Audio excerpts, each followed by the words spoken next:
Welcome to Discover a New Future, a show geared at empowering women to be the best versions of themselves. I'm your host, Faith Saunders. Just take a minute. Listen to this scenario. You're in a restaurant, you're having a meal with your family, you're having a good time, and suddenly you hear someone choking. What do? What would most people do? Second scenario, same situation. However, the person to your left is agitated and seem to be a little bit distressed. What do? What would many people do? In the first scenario, most people would try to go over and help, even if they have not had CPR training. However, in the second scenario, individuals may shy away from helping, not because they're mean people, but because they don't know what to do. So today's show, we're going to be talking about mental health first aid, CPR for the mind. Before I go any further, I'd like to kind of share some statistics with you. Many of you who watch the show knows that I love statistics.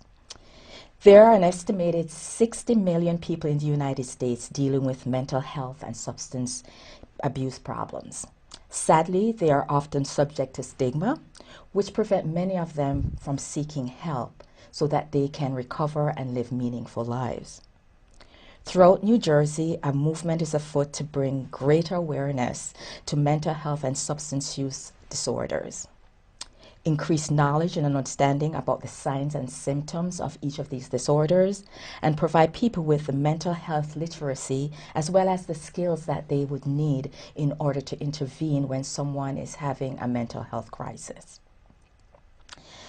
On my guests today are trailblazers in this movement in New Jersey to make a difference and to educate individuals, the lay persons, in terms of what they should do or what they could do if they choose to in a situation like the one I just mentioned earlier in a restaurant.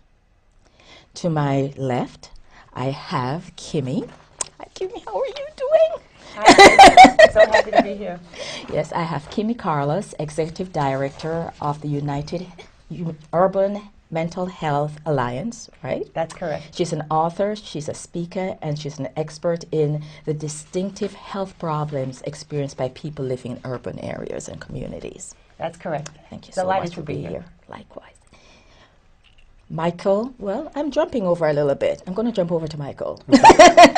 Michael Allure. Did I pronounce that correct, Michael? Okay. He's Deputy Chief of the Clinton Fire Department. Clifton Fire Department. Clifton. Okay. Yeah. Thank you. Sorry. That's okay.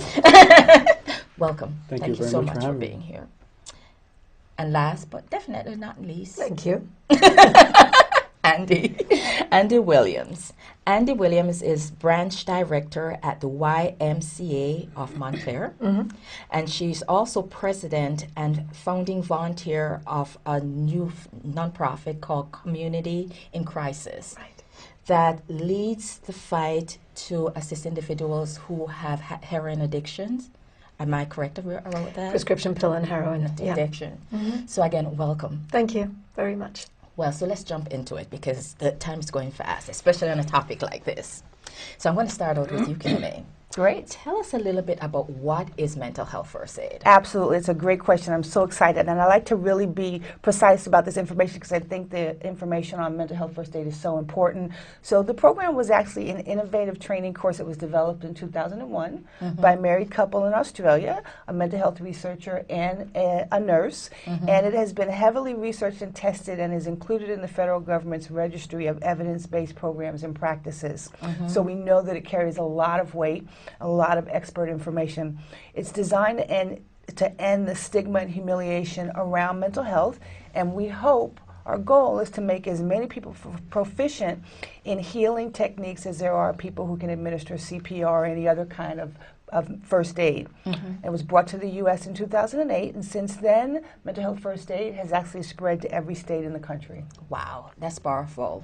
This is a topic, I'm just going to say this is a topic that's really dear to my heart because if you watch the show, you know that my background is working in mental health, and this is so needed, and I've seen the impact that it has had on people's lives, not just only people, but on communities also. So that's what people make up communities. So, yeah, communities. So this is I'm so happy that we're be able to bring this to even more people and bring awareness about what we're about this to Absolutely, others. so crucial. So crucial. So Michael, Yes. share with us a little bit about how many people have been trained so far. Okay, we've trained about 800,000 people with roughly 12,000 instructors. There is a goal to reach a million people, so we're working towards that goal. States like California, Pennsylvania, and Michigan have been especially successful in training their populations. In New Jersey, we do have some work to do.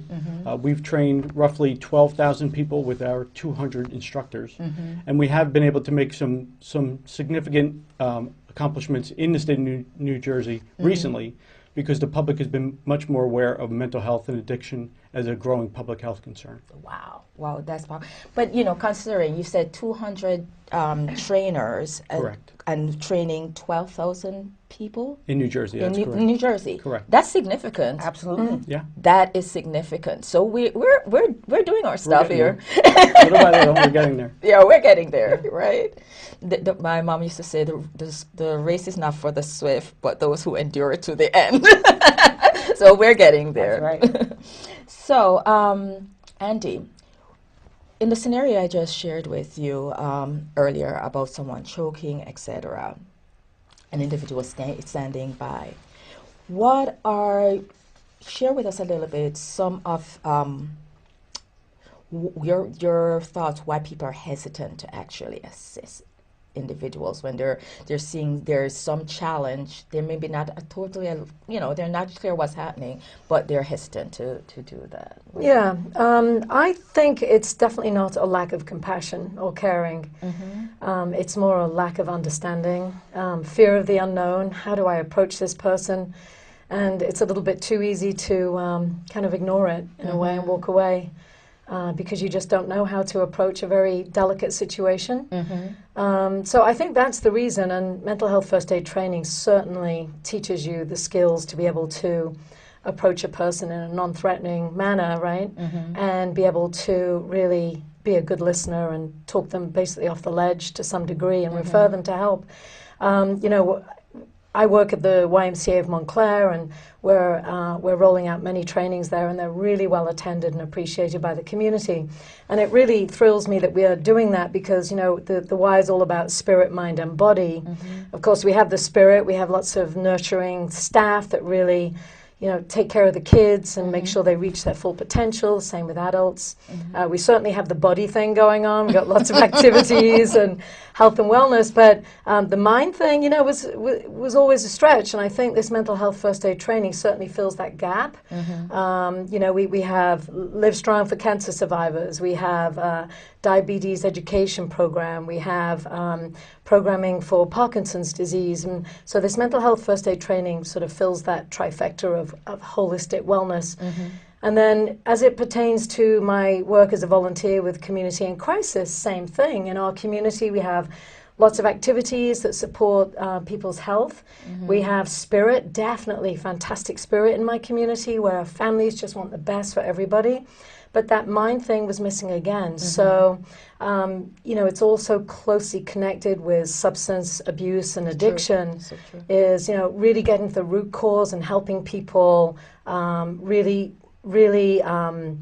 stabilize themselves before it gets out of control. So, Community in Crisis really has built mental health first aid training into its curriculum of goals to roll out and really move the community to a position where we're a mental health first aid trained community, which would be really awesome. That would be awesome. Yes. Absolutely. And it'd be good to, I'm always thinking, great to do a study to kind of see the before and the after, having this intervention of mental health first aid.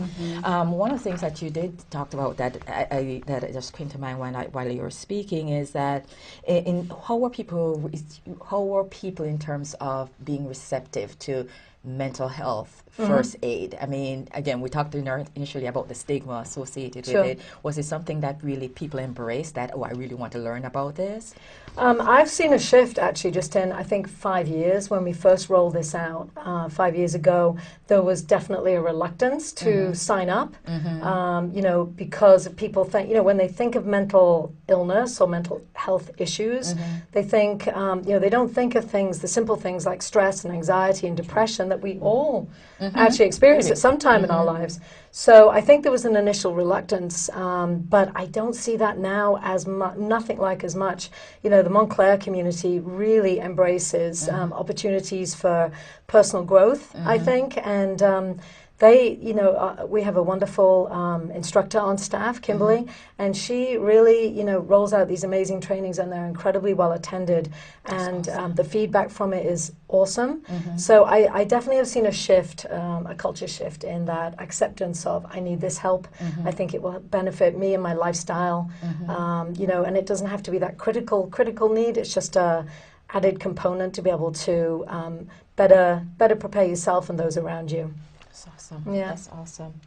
So Kimmy, tell us a little bit about the training. What's the content? What does it really cover? Well, that's the brilliance of it. It's an excellent workshop. It actually is 8 hours. It's a lot of interactive activity. So it's not just facilitator and lecture. It really gives the participants an opportunity to learn around not only some of the common mental health challenges, but also how you recognize the signs and symptoms. So it focuses specifically on anxiety, depression, substance use disorders, bipolar disorder, eating disorders, and schizophrenia, and also varying types of psychosis that might be attached to any one of those particular mental health challenges. And it's based on a system called ALGE, which is exciting, and it actually teaches you 5 steps to be able to interact and engage with someone who might be struggling with a mental health challenge. So it teaches you to assess for risk of suicide or harm, how to listen non-judgmentally, how to give reassurance and information, how to encourage appropriate professional help, and then ultimately how to encourage self-help and other support strategies, which is so important because ultimately what you want to do is you want to teach people self-advocacy and you want to empower them going forward. So one of the things I really enjoy as a mental health first aid facilitator is to be able to watch all of the participants interact and engage and do the hands-on so that they can get comfortable, and it removes a lot of that stigma around how would I intervene, how would I assist. And to your point, a lot of people absolutely, even if they weren't trained in CPR, would instinctually respond if they saw somebody choking or if they saw somebody faint. But when it comes to mental health, if someone's at a table having, you know, a psychotic episode, or if someone looks severely depressed and, you know, standing on a ledge, a lot of people are very hesitant about intervening because they're not really sure what to do. Mental health first aid really gives you concrete, real life skills around how to do that. And I feel that the participants walk away absolutely feeling empowered and even excited about being able to bring this information into the community. Wow.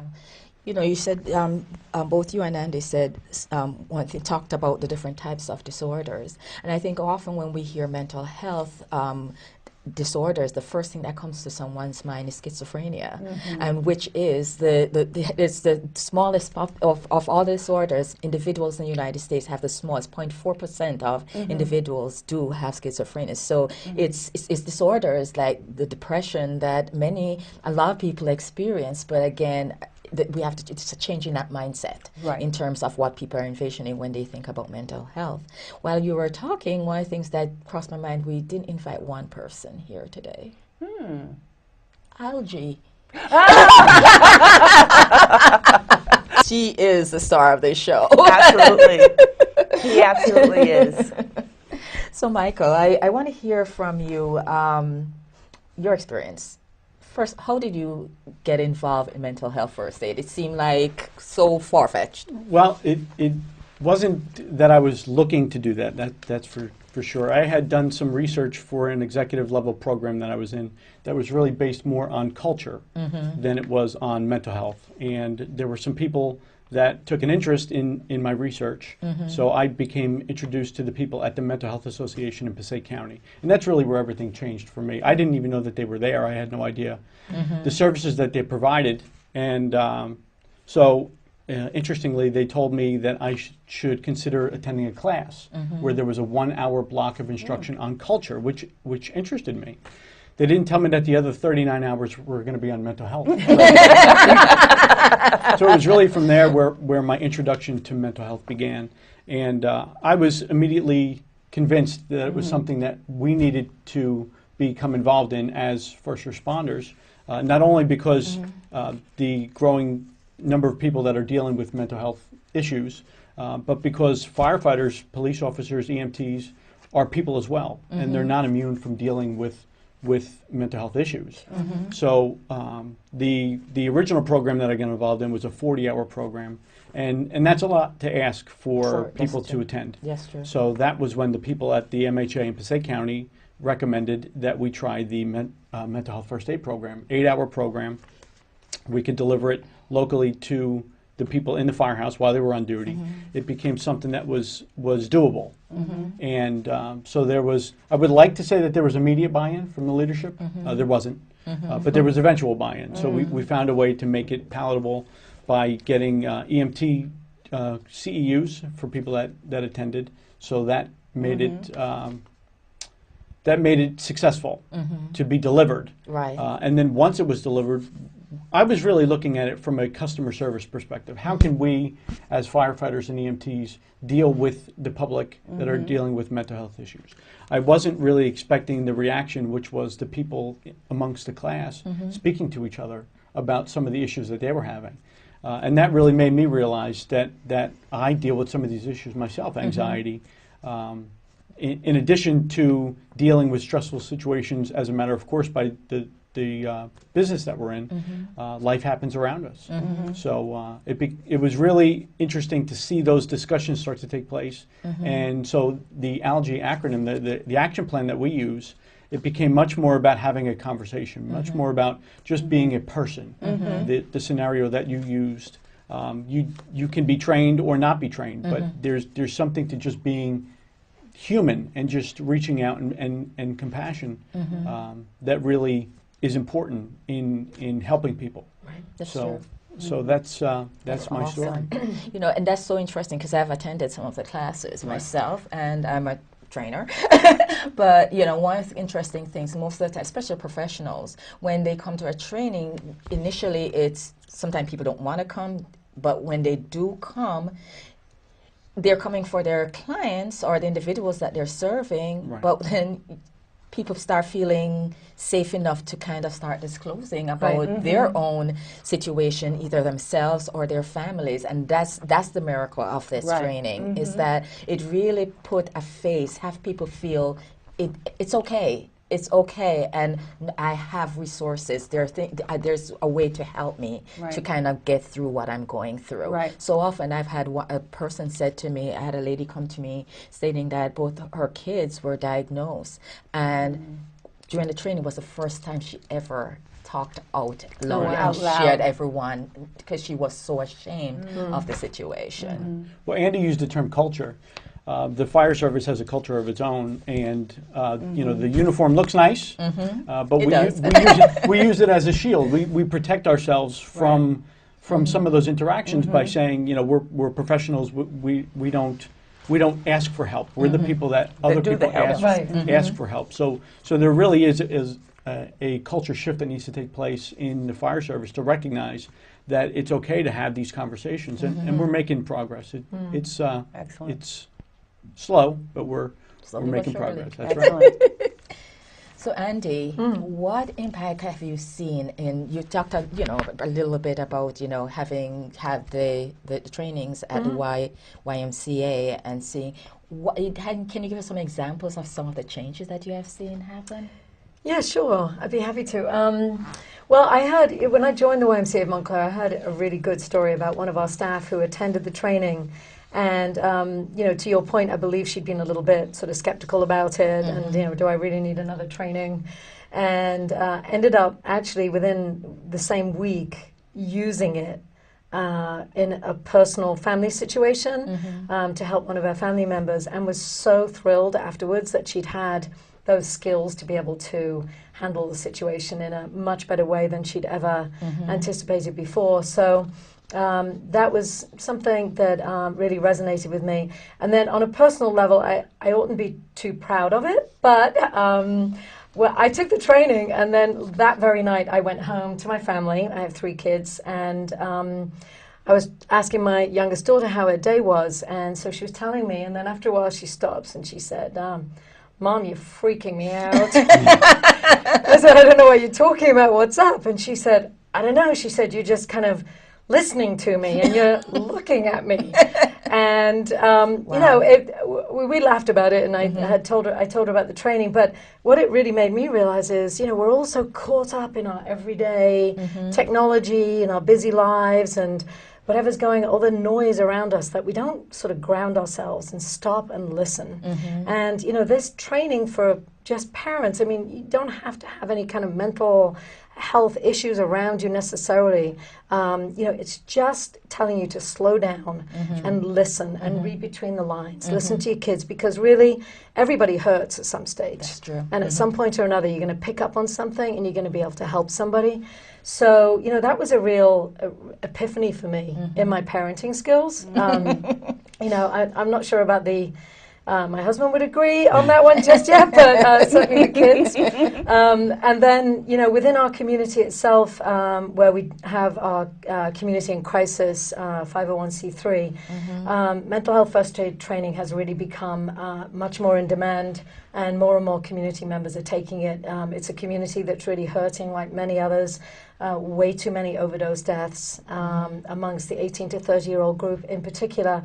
And recently, unfortunately, some suicides within the middle and high school. Wow. So, you know, there's a high demand now for some kind of grassroots, back to basics. What are we missing? What's going on here? And what can we do about it? So I think, you know, mental health first aid training is really going to fill that gap to a great degree. You know, it's a small percentage have taken it and have really benefited from it, from what we've learned. And so we're building it into our goals in a big way, is to try and incorporate that, you know, whether it's faith leaders who have these, you know, whole congregations that are hurting and looking to their leader to help them. It could be the police department, you know, how they handle people who are suffering from addiction, and, you know, really approaching them in a less threatening manner and non-judgmental way. It could be our educators. They're spending so much time with children. Do they know how to look out for the warning signs and symptoms of mental crises? And you know, there are coaches. You know, they're all of us. It has universal relevance wherever you look. This training can help all of us. I totally agree with that. Yeah. You know, and I wanted to ask you, Kimmy, you're a mental health first aid trainer, and your focus is urban communities, right? Right. Do you see any unique needs for that particular community? Absolutely. So as the Executive Director of the Urban Mental Health Alliance, our mission is to empower individuals and families with addiction and mental health awareness without stigma, shame, or humiliation. And we really work hard to kind of break down a lot of the stigmas and barriers that are in the inner city for some very unique reasons. We can all agree that mental health and mental health challenges are what they are pretty much across all, you know, audiences. However, in your urban environments, you have some very unique stressors and traumas for, you know, a whole host of reasons. And if you look at a lot of our inner cities, and a lot of people don't know that New Jersey is actually the most urbanized, most densely populated state in the country. Really? We're not the smallest state, but we are the most urbanized state.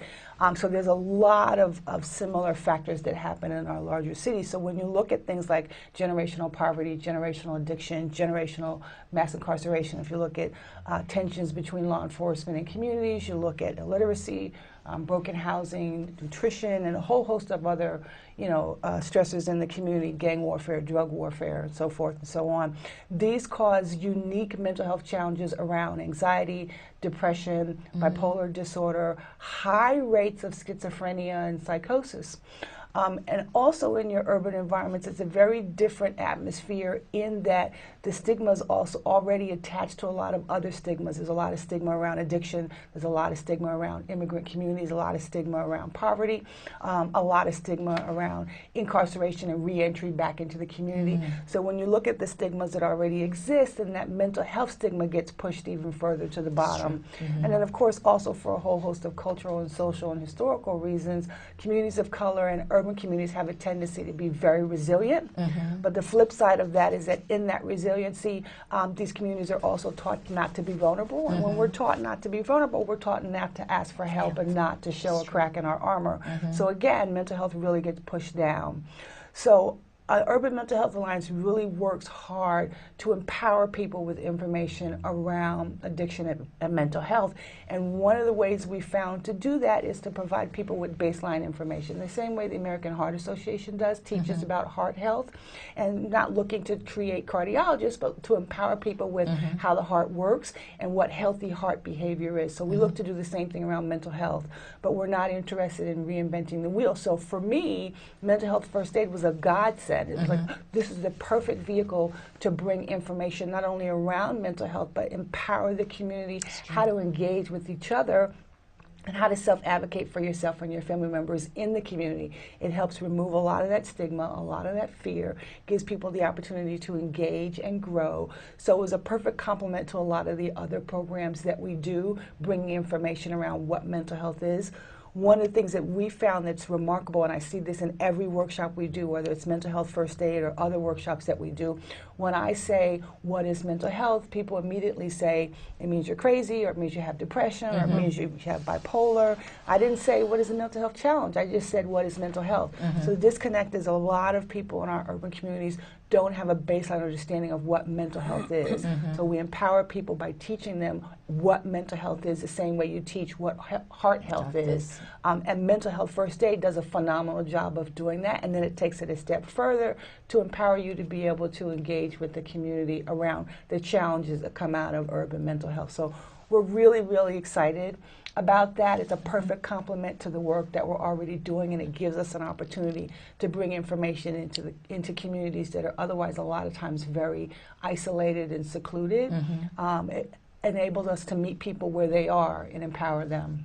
I love that, because I totally agree with everything that you said, and again, we're talking about it, but people don't really realize until you have a taste of mental health first aid, you really realize the impact that it has. It really does have. Well, time goes by when you're having fun. And, it just has, we could actually do another show on this particular topic, which I think maybe we'll be doing that too. But before we end, I just want to say thank you so much for being here and for sharing the work that you're doing and for the work that you're actually doing. Thank you so much for having us. Oh, I'm so happy that we were able to do this.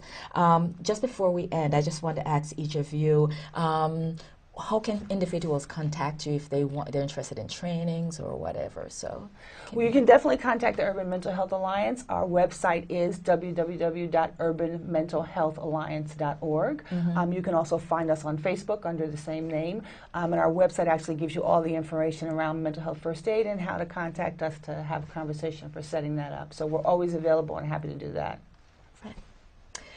Same thing, really. MostWise, I believe, offer mental health first aid training now, so we have a lot of trainers on staff. So I would recommend going to the one nearest you and go to their website and check out information there. And same with our communityincrisis.org. We can definitely refer people to upcoming trainings that are taking place. So, yeah. And for me, the majority of the training that I do is through the Mental Health Association in Passaic County. So you can reach out to them, or you can contact me personally at the Clifton Fire Department if you need to get in touch with me for a fire service or emergency responder training. Okay, perfect. Well, again, thank you so much. Thank you. Thank you so much. And thank you to my viewers. I hope today's show really provided you with some resources and information that can actually change someone you love life, and or even just help you to be able to have some knowledge in terms of how to intervene if you see someone who seems agitated or anxious. So until next time, think positively. And we're through.